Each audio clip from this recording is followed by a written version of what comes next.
अस्सलाम वालेकुम। Direct and indirect speech ये एक ऐसा टॉपिक है जिसके बारे में बहुत सारे लोगों ने रिक्वेस्ट की थी कि इस पे वीडियो बनाएं।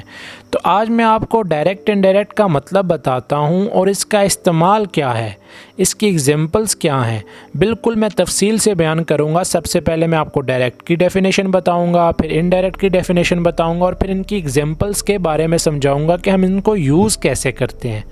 लेकिन उससे पहले इस चैनल को भी सब्सक्राइब करें ताकि रोज़ाना इंग्लिश लैंग्वेज के हवाले से, इंग्लिश ग्रामर के हवाले से मैं वीडियोस लगाता रहूँ। सबसे पहले डायरेक्ट स्पीच की डेफिनेशन देखते हैं। Direct speech is when the words are given in exactly the way that the speaker said them. मतलब जो स्पीकर है, बोलने वाला शख्स है, वो जैसे बोल रहा है सेम टू सेम अगर हम उसको जो है ना लिख रहे हैं या कोट कर रहे हैं तो उसको हम डायरेक्ट स्पीच कहते हैं।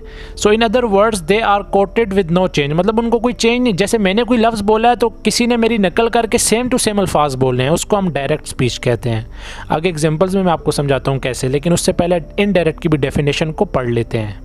Indirect speech is also known as reported speech. ठीक है, अच्छा, वो जो हमने जो डायरेक्ट की डेफिनेशन पढ़ी थी, डायरेक्ट स्पीच को हम रिपोर्टिंग स्पीच भी कह सकते हैं, और जो अभी हम पढ़ रहे हैं इनडायरेक्ट स्पीच, इसको हम रिपोर्टेड स्पीच भी कहते हैं, रिपोर्टेड। ठीक है, you may also see it refer to as indirect discourse और इनडायरेक्ट नरेशन। मतलब आपने अक्सर देखा होगा जब हम सेम टू सेम बात को एक्सप्लेन करते हैं या उसको इनडायरेक्ट में करते हैं तो हम दैट लगा के अक्सर जुमला बनाते हैं। ठीक है, अगर अभी भी आपको समझ नहीं आई तो मैं आपको भी एग्जांपल से समझाता हूँ। ठीक है, अच्छा, एग्जांपल्स की तरफ आ जाएं। एग्जांपल्स में ऊपर चेंजिंग प्रोनाउंस क्यों लिखा हुआ है? ठीक है, हम जब इनडायरेक्ट बनाते हैं, डायरेक्ट का इनडायरेक्ट बनाते हैं तो उस वक्त हमें सब्जेक्ट को चेंज करना पड़ता है। ठीक है, जैसे आई है, यू है, ही, शी, इट है, इनको हमें चेंज करना पड़ता है इनडायरेक्ट करते वक्त। अब जैसे पहला जुमला आप देखें, ही सेड, फिर कोमा, कोटेशन में देखें I want to meet you later. अब इम्पोर्टेंट बात क्या है कि ये डायरेक्ट की निशानी है, कोमा भी होता है, कोटेड होता है वो जुमला। ठीक है, उसमें कोटेशन लगे होते हैं। ठीक है, कोमा भी लगा हुआ है, तो ये डायरेक्ट की निशानी है। अब इसको इनडायरेक्ट करते हैं, देखें इनडायरेक्ट में क्या लिखा हुआ है, he said that he wanted to meet me later.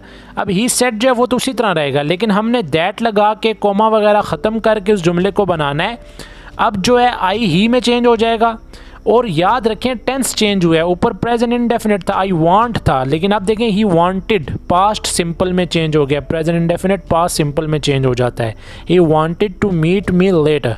ठीक है, number 2, Iqra said you have to come back in the afternoon. अब इसका इनडायरेक्ट बना तो इकरा टोल्ड मी दैट या इकरा सेड टू मी। ठीक है, अब इंपॉर्टेंट बात क्या है कि इसमें इकरा मुझे कह रही है, तो दैट लगा के हमने क्या किया, हैव टू को हैड टू में चेंज कर दिया, I had to come back in the afternoon. ठीक है, they said we like it a lot. अब ये भी देखें बाय सेड है। ठीक है, we like it a lot, अंदर जो था वो लाइक क्या हो जाएगा, लाइक्ड हो जाएगा जब उसका इनडायरेक्ट करेंगे। They said that they liked it a lot, we को हमने दे में चेंज कर दिया। ये चेंजिंग क्यों हो रही है? क्योंकि बाहर जो रिपोर्टिंग स्पीच है वो सेड है। अगर बाहर से होता, मतलब फर्स्ट फॉर्म होती, तो फिर ये चेंजेस ना होती, फिर मतलब आपका टेंस चेंज ना होता, मतलब वी तो आपका दे में चेंज होता लेकिन लाइक की लाइक ही रहती, लाइक्ड ना होती। ठीक है, अच्छा, उसके बाद है he said I have been walking with my wife. ठीक है, यहाँ भी बाहर देखें ही सेड है तो अंदर हम टेंस भी चेंज करेंगे और प्रोनाउन भी चेंज करेंगे। हैव बीन है तो हैड बीन हो जाएगा, he said that he had been walking with his wife.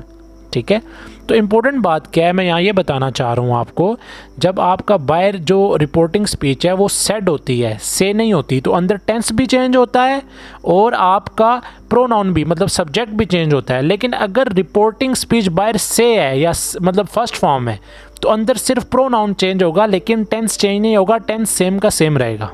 ये चीज़ याद रखें। उसके बाद आ जाते हैं हम, टाइम भी चेंज होता है। अब टाइम कैसे चेंज होता है?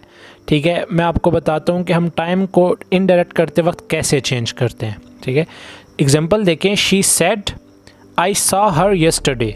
ठीक है, मतलब अब इसमें क्या है, she said I saw her yesterday, she said that she had seen her the day before. Yesterday किस में चेंज हो जाएगा इनडायरेक्ट करते वक्त, द डे बिफोर। ठीक है, अब इंपॉर्टेंट बात एक और यहाँ है कि ऊपर पास्ट इंडेफिनिट था अंदर, तो पास्ट इंडेफिनिट को इनडायरेक्ट करेंगे तो किस में चेंज हो जाएगा, पास्ट परफेक्ट में। ठीक है, she had seen her the day before. उसके बाद number 2, he said he will bring the book tomorrow, ये डायरेक्ट स्पीच हो गई। अब इसका इनडायरेक्ट बनाते हैं, ही said that he would bring the book the next day, तो टुमारो किस में चेंज हो जाएगा, द नेक्स्ट डे, ठीक है। अच्छा, उसके बाद देखिए, अच्छा ऊपर विल था, ठीक है, ये चीज़ याद रखें, विल वुड में चेंज हो जाता है। He will bring the book था तो हमने वुड कर दिया, सही है। उसके बाद देखें, she said I am going to Islamabad today, ठीक है। उसके बाद इसका इनडायरेक्ट देखें, she said she was going to Islamabad that day, तो टू डे किस में चेंज हो जाएगा, क्योंकि अब ये पास्ट की बात हो गई ना, वो तो अपने लिए टू डे कह रही थी, लेकिन अब क्या हो गया, जब मुझे बता रहे हो आप तो क्या हो जाएगा, दैट डे, सही है। उसके बाद देखें direct, he said we need your help now, ठीक है। इसका indirect, he said they needed my help then, तो नाउ किस में चेंज हो जाएगा, देन में। तो ये टाइम फ्रेजेस बड़े इंपॉर्टेंट है, क्योंकि कुछ लोगों को डायरेक्ट इनडायरेक्ट आ जाते हैं, ठीक है, वो इजीली बना लेते हैं, लेकिन हमेशा टाइम में फंसते हैं कि टाइम को कैसे चेंज करें हम, ठीक है। तो ये चीज़ आपने याद रखनी है। अब एक बार दोबारा आपको बता देता हूँ, जब रिपोर्टिंग स्पीच बायर, अगर मिसाल के तौर पे अभी जितने भी जुमले आपने बनाए हैं बायर सेड ना होता, से होता, तो अंदर प्रोनाउन तो चेंज होता, सब्जेक्ट तो चेंज होता, लेकिन टेंस चेंज नहीं होता, ये याद रखें। लेकिन ये बायर सेड था, पास्ट थे, इसलिए अंदर टाइम भी चेंज हुआ, मतलब सेंटेंस भी चेंज हुआ, मतलब टेंस जो पास्ट था वो उसी तरह पास्ट परफेक्ट बन गया, टेंसेस भी चेंज हुए और साथ सब्जेक्ट भी चेंज हुए, क्योंकि बायर सेड है। अगर बायर प्रेजेंट होता तो अंदर सिर्फ सब्जेक्ट चेंज होते, टाइम चेंज ना होता, मतलब टेंसेस चेंज ना होते, ठीक है। ये बड़ी इंपॉर्टेंट बात है जो आपने याद रखनी है। तो उम्मीद करता हूँ डायरेक्ट इनडायरेक्ट की जो बेसिक्स हैं बिल्कुल आपकी क्लियर हो गई होंगी, ठीक है। फिर भी अगर कोई मसला है तो आप कमेंट्स में मुझे जो है बताएं, मैं इंशाल्लाह बिल्कुल जो है ना आपकी जो रिक्वेस्ट है उसके मुताबिक जो है ना आपको बताने की कोशिश करूँगा। मिलते हैं नेक्स्ट वीडियो में नेक्स्ट लेक्चर के साथ। अगर आपको कोर्स की बाकी वीडियोज़ चाहिए, एक्टिव, पैसिव, मॉडल वर्ब्स, तो आपको डिस्क्रिप्शन में लिंक मिल जाएगा, उसमें सारी वीडियोज़ मैंने लगाई हुई हैं।